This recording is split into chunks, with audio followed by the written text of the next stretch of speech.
Hello friends, welcome back to the bench. Thank you very much for joining me.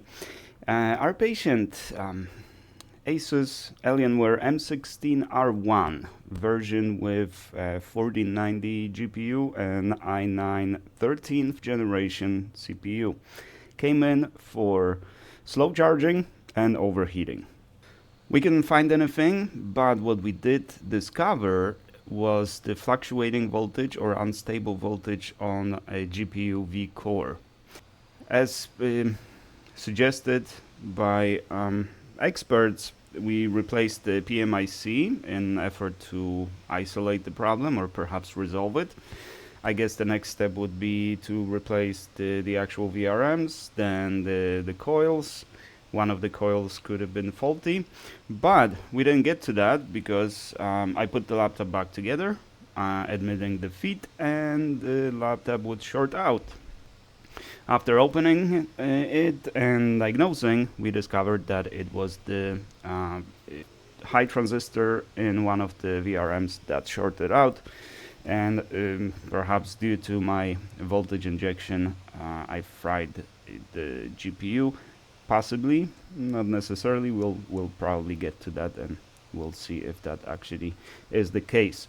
But meanwhile, I found the replacement board, and it also has 4090. There's another video where I described that as core.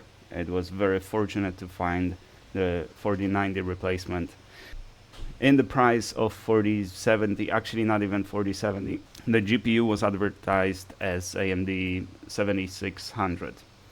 Was it 76 or 86? Whatever. Very inferior GPU. After the board replacement, since we have a different CPU now, different architecture of the board, AMD architecture as opposed to Intel architecture, the system did boot, but it wouldn't install a lot of stuff.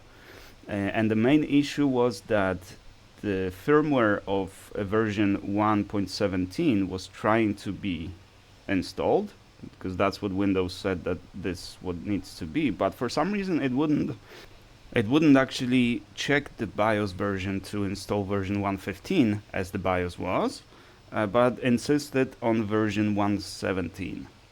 The BIOS couldn't be updated either through Windows or even through Flash Utility, and the BIOS Flash Utility from USB. It just wouldn't work. We didn't know why, but as a result, we just replaced the chip, or we just removed the chip and flashed it manually. Again, shout out to Lead Farmer, as always. That resolved the problem, and all the other drivers installed after that, because they wouldn't before, and now we have everything working as intended. The only thing that it still needs, something I didn't know, is that this Intel Wi-Fi card will only work on Intel board. It doesn't work on AMD board. The system just doesn't see it for some reason.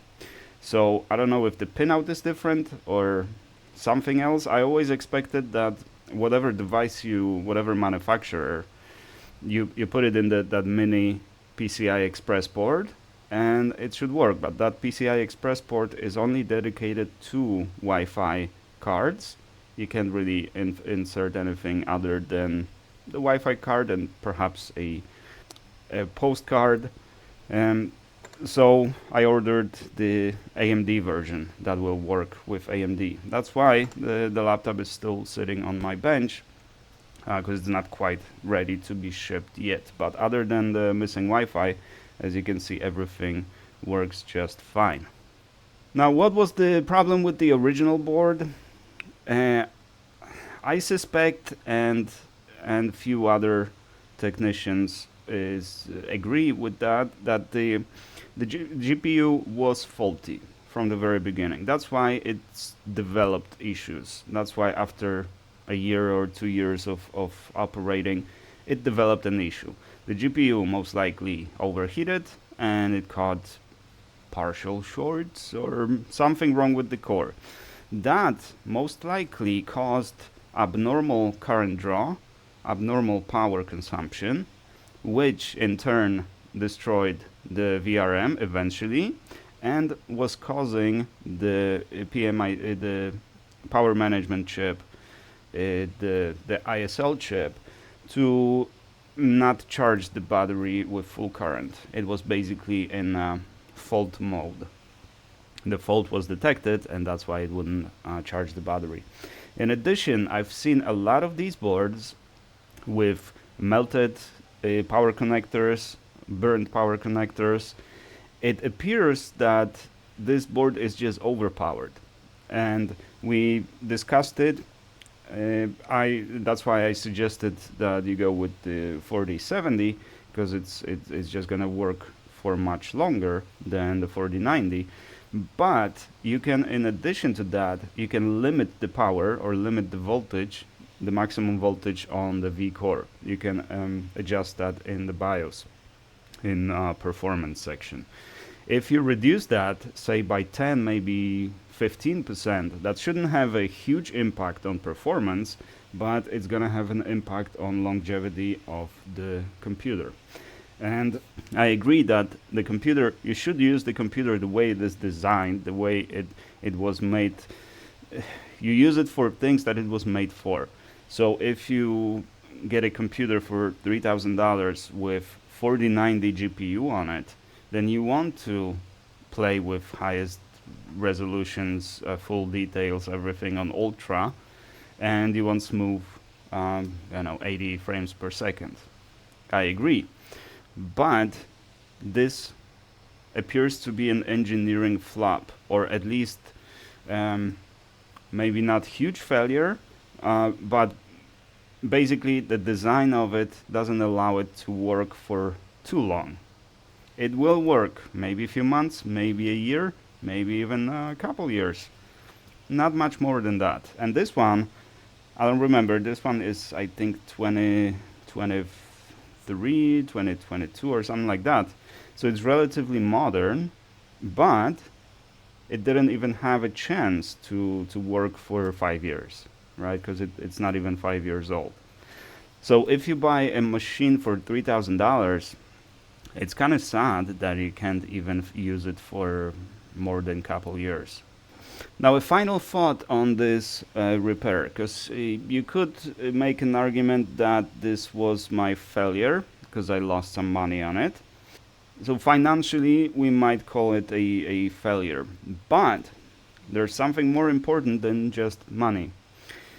Sure, it is important that you pay your rent and you have money to eat. I agree, but in this business, we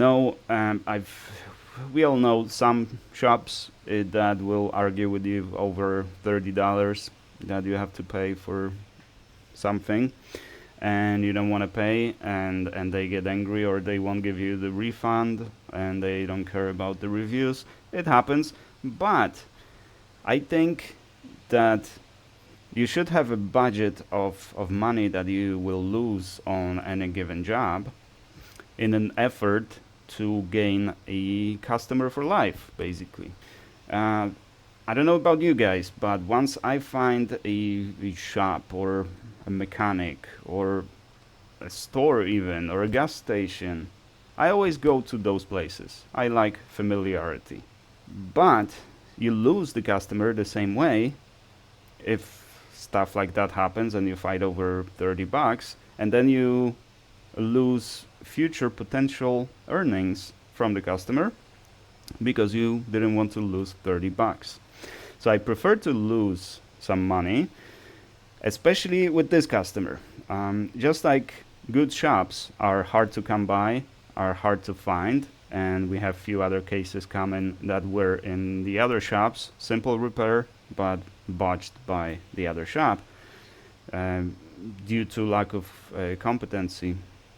The good customers are also relatively rare.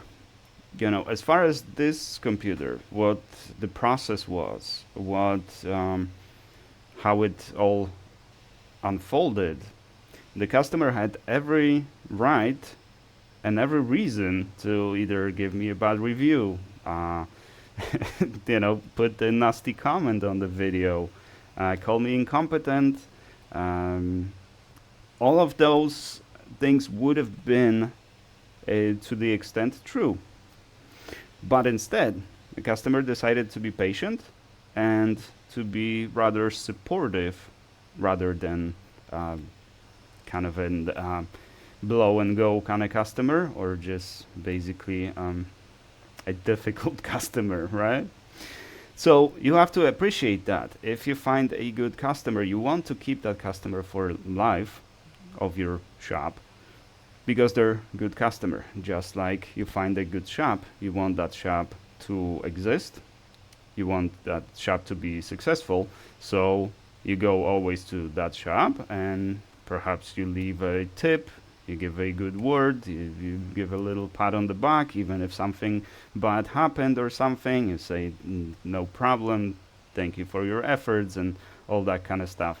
That way, you create mutual symbiotic relationship with the shop, the customer and the shop, that benefits both sides. That's why I don't mind losing money on this, as long as we have the working computer that charges the battery, that doesn't overheat, that performs well. So I'm very happy with this, and I already forgot about how much money I lost on this one. It's not gonna break me. It's not gonna impact my shop too much. It's just a little bump on the road.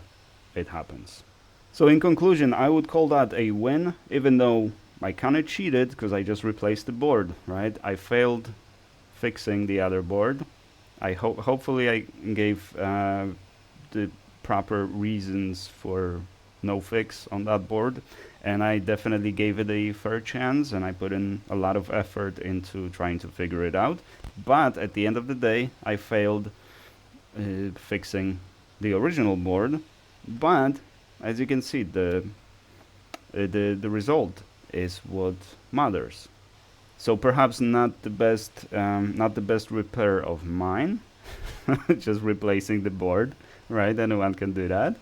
Although there were some hurdles with the BIOS and stuff, but other than that, it just, you remove one board, you put the other board in, and it's all good. In addition, the replacement board came with heat sinks, and heat sinks had new pads on them, and so we eliminated few other faults that existed in the original board.